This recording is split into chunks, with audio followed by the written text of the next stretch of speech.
boys and girls, it's Claire. Welcome back to my channel. Today I'm doing another finance and money related video. Today we will not be doing a budgeting video or a cash envelope stuffing. I'm taking a little break from that this week, but you can look forward to one of those videos next week. But this week I want to offer you guys some advice. Today I'm going to offer you guys some tips on how to save money as a teenager. This can apply to really any age group that may not have a lot of money right now, but you're just trying to make the best use of your money and maybe save for larger goals like me. So that's what this video is for.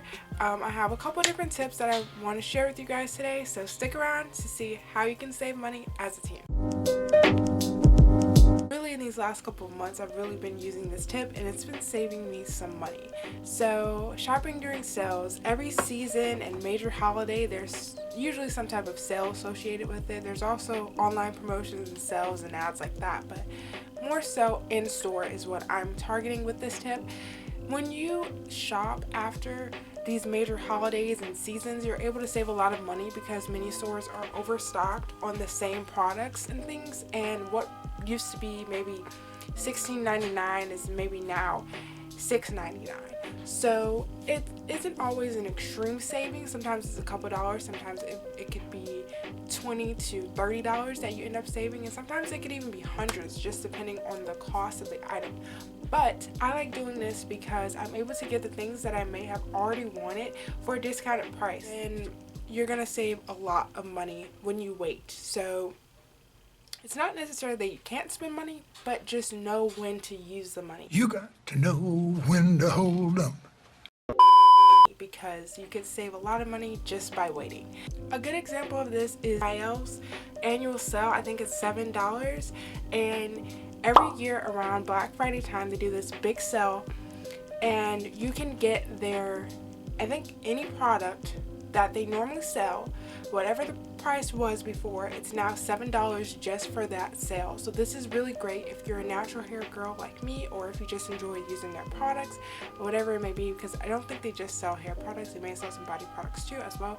But you can save a lot of money if you order up products that you're already using from the brand, and when that sale comes around. The next tip is one that may be a little controversial, but I use myself. This tip will be to buy dupes or to save for the items that you really want. So the first part of this tip, buying dupes. Now, I forgot what brand it's called. I'll pop it up on the screen, but this one is really popular. It is kind of illegal because they're ripping off of major brands, but if you're able to get your hands on some of their products, then you end up saving a lot of money, and a lot of times it really doesn't look that much different than the real one.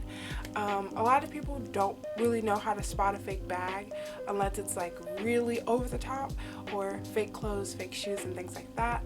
So I don't really go for the shoes so much, but the bags and things, I'm not gonna pay thousands of dollars for a bag, even if I did have that amount. So you could use, Amazon dupes, and I'll pop up the name of the other website I'm thinking about. It's lost somewhere in here, but you can definitely buy from them, and you can save yourself a lot of money. They have a lot of selections, and then like Amazon and stuff, you can return it, and things like that. And another great thing is that if you do want to save up to buy the more expensive item, the actual name brand item, then you could buy the dupe and just see if you actually like the way it fits, see if you like the look, see if you're actually reaching for it.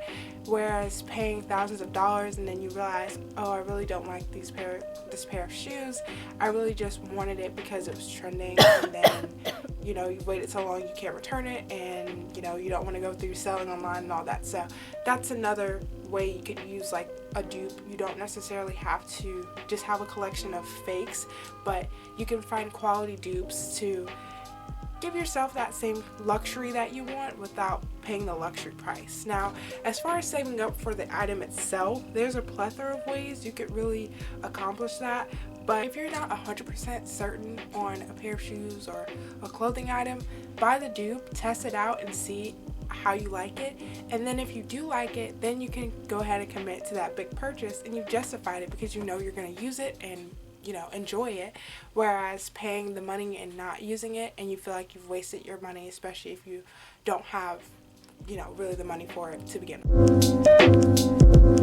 Next tip is to thrift your clothing. Now, I know everyone has their own opinion on this, but I personally enjoy thrifting. A tip from me to you would be to go on the not so busy days. If you go frequently and you've shopped multiple days and you see that, hey, maybe Mondays and Tuesdays are their less busy days, so you can go on those days and be able to really enjoy the experience.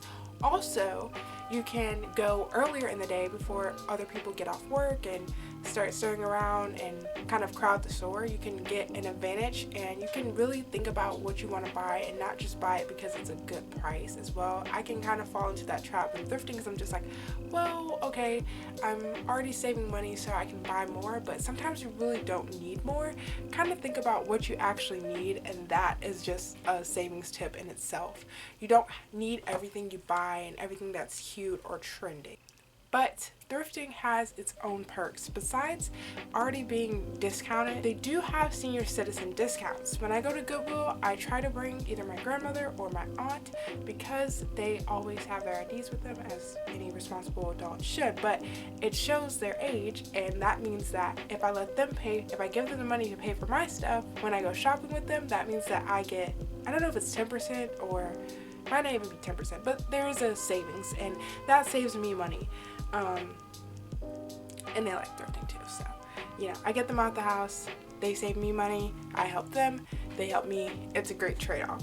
But there are also deal days. If you notice, thrift places like Goodwill, they always have a tag of the week or a tag of the day. I think it's color of the week, but whatever color tag they pick, red, orange, green, yellow, I don't think they have purple, but whatever color, those items will be discounted. So they'll be usually half off, or sometimes even $1.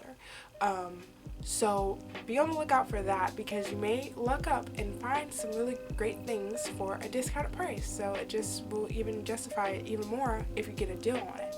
So that could be a helpful thing. If you're looking for something in particular, try to steer towards that color and see if you can find anything in your size and style that's already discounted to help you save even more money.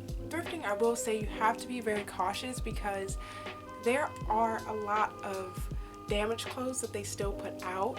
You want to wash these things first anyways, but before you even buy them, make sure to check for stains, check for tears, check online. If you're unsure about an item or feel like it might be too expensive, just do a quick Google search or scan it. Now you can take a picture of it and scan the item and see how much it comes up for online. Use a method or system specific to you. Don't go off of what you see online, because you can try it and you may not like it, it may not work for you. You may find something that's easier and you're able to be more consistent with it. It's kind of like a workout routine. It's not one size fits all, so you have to really be intentional with whichever system you're going to use and try a few out, see how you like them, and just see kind of how much you're spending or overspending with each, and decide which one is best for you. A good budgeting system will allow you to prioritize your needs as well as saving for your wants.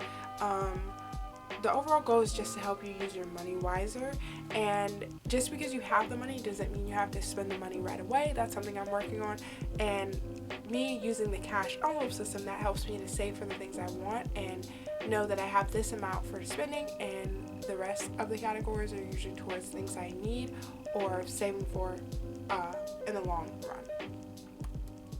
Saving for long-term goals. A couple budgeting systems are or like money systems would be the cash envelope system, which has gotten very popular. There's tons of resources online for that, but I also have some videos pertaining to them here. So if you want to know more about it, just comment down below or go watch some of my cash stuffing or budgeting videos. There's also the reserve system, which is using a smaller amount of your income and then saving the rest towards just general savings or just one big goal that you have. So for example, if you make $350 every 2 weeks, you'll try to spend the $50 and save the $300 instead of spending that $300 and saving the $50. When you have less financial obligations, you can do this. It's not always realistic as you get older. Just a little fraction of your income and then saving the rest and as one lump sum. Another way that you can, another budgeting system you can use would be locking your card. I don't know that this is really a system, but like if you have a Cash App card or even some debit cards now have apps where you can lock the card. And this is great if you are a chronic online spender or shopper and you shop when you're bored or just swipe it because you know you have the money on your card. This can be really bad for your credit and just not the best idea, because by the time you get the item you probably don't even want it anymore. So maybe just pay what you have to pay and give yourself a certain limit and then lock your card for a couple days until you're ready to make a conscious decision on what you're going to buy or something you may need in the future. So just keep those systems and ideas in mind. Here's another one that's also often overlooked. Basically, if you're not familiar with bartering, it's basically an old term for trading services or goods. So if I have something that you want and you have something I want, we can make an exchange. When you make those exchanges, that also helps you to save money when you have skilled friends or family members that are able to do these favors for you, and it's an equal exchange and they're getting something that they need or want and you're getting something that you need or want. So as long as it's fair, I feel like it still works. A couple examples would be like I'll walk your dog for a week if you do my hair. If that's like, it could be something that you're already doing, but it's just like kind of like an incentive, like, hey, I'll do this for you if you do this for me, especially if it's something you really need and you can't afford at the moment. Another thing could be like, I'll clean out your car for dinner at Applebee's, which is pretty fair. I feel like that's a good trade because not everyone likes doing that. Or it could be like, if you have like siblings, it could be like, hey, I'll wash the dishes today if you clean up after the dog, or if you pick up the trash in the yard or something like that. Like just kind of exchanging a good or service for something else you need or want. It's basically what the system is. So it still works. And if you have, a friend that does hair, a friend that does nails, a friend that does lashes, or is good with tech, or is good with schoolwork or whatever, you can use that to your advantage as long as it's fair for you and fair for them, and it can save you money and time. So just keep that in mind. Let me know if you guys are enjoying this video, because I will definitely make a part 2. I still have more tips to share. I just don't want this video to be an hour long. I'm gonna go ahead and share this one. I was gonna kind of save it, but I feel like too many people overlook this one, and there's a lot of perks to having this membership that can be kind of looked down upon, but it can help you and save you a lot of money. So the last and final tip I'm going to share today is going to be the free libraries in your area, and also the official library in your area. So let me differentiate before I get into why these are so helpful. The free libraries, or these, I'll pop up a picture here, but there are these little posts and they're around town. We have a few in my area. We have one by our post office, we have one by the food bank, we have one by the police station, well, one of the police stations. Like areas like that is usually like actually in town. I kind of live in the outskirts of town. They're free. You just open it up and there's usually like 2 or 3 shelves, and you can pick out a book, and it's kind of like the rule of thumb is like to give a book and get a book. And if you can't give a book, you can still get a free book. Like there's no membership needed, no verification or registration needed.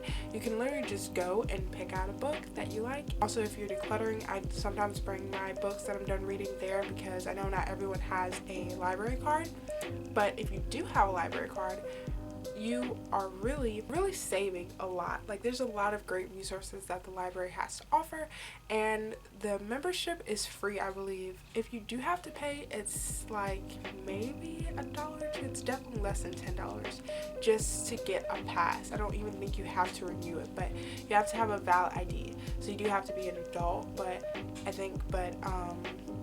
besides that, there's a lot of resources and perks that comes with it. So I'm just gonna let you guys know a little bit about the library. If you do decide to get a library membership, here are the perks that you may be entitled to: free Wi-Fi, free computer use, hotspot borrowing, which I just found out about like a couple weeks ago, which is basically like kind of like an alternative to Wi-Fi. It's like Wi-Fi but not as good, and it's kind of more so portable, but you can sign up and they'll give you a free hotspot thing. I don't know how much you get, but free hotspot, DNA kit service or a discount to DNA kit service, like Ancestry.com or 23andMe. Free or discounted access to limited TV shows and movies. I don't know what program it's through, but they have that. And of course, free access to books, movies, and magazines, and more. Whatever is available at the library is usually free. So all that for free or little to nothing. Like, that is really great. And I wish I would have known about the hotspot. We were having like issues in our neighborhood with the Wi-Fi reception for a couple weeks. It was really awful, and the hotspot would have helped because I ended up using all the hotspot on my phone, and it was not fun once it ran out. But those are just a few tips. I have a lot more tips to share. I am quite the frugal gal. Let me know if you guys enjoyed this video. Thank you so much for watching. Make sure to leave a like, comment down below your favorite tip or helpful tip that I may have not mentioned in this video down below, and subscribe to join the #creative crew. I post every Tuesday and Friday, and until then, I'll see you guys in the next one. Bye guys.